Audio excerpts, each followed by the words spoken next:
Every year there's a collection of weird individual seasons that grab your attention for one reason or another, but usually it's more of the that's kind of interesting variety versus the we've literally never seen that before. These are the rare campaigns that may fly under the radar because they're a bit more unique. And I do think that's where Josh Naylor's 2025 is currently operating at. On the surface, it seems like pretty typical mashing first baseman numbers. A 289, 355, 451 slash with a 123 OPS plus and a full season pace of around 20 homers, 30 doubles, and 2 to 2.5 WAR. But even a cursory glance at his raw totals will reveal one of the weirder things we've seen in all of 2025. He actually also has 21 stolen bases, but it's even more than that. He's also only been caught twice, giving him the 4th best stolen base percentage in the major leagues among guys who've stolen at least 20, ahead of players like Pete Crow Armstrong, Ellie De La Cruz, and Jose Ramirez. All of this meanwhile from a guy who had just 25 steals in his entire career coming into this season. But this somehow isn't even the most interesting part to me, as we've seen other sluggers manage to swipe roughly this many bases before, guys like Paul Goldschmidt, Freddie Freeman, or Manny Machado.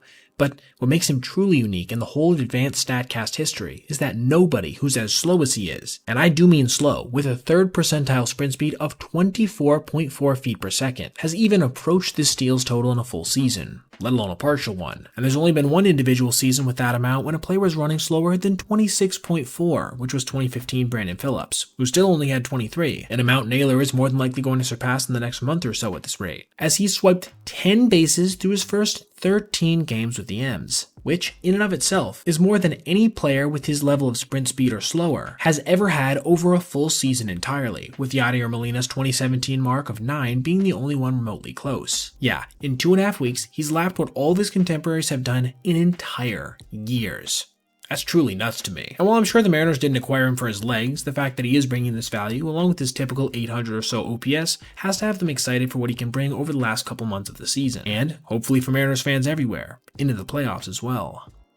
Now, thank you so much for watching, and please remember that if you ever see anything you'd like to see detailed in a Made the Cut video, whether that be a specific play, player, or narrative surrounding a team or something, feel free to reach out to my email, basespeedpoet@gmail.com. And if I do end up using your idea, I'll of course give you a shout out.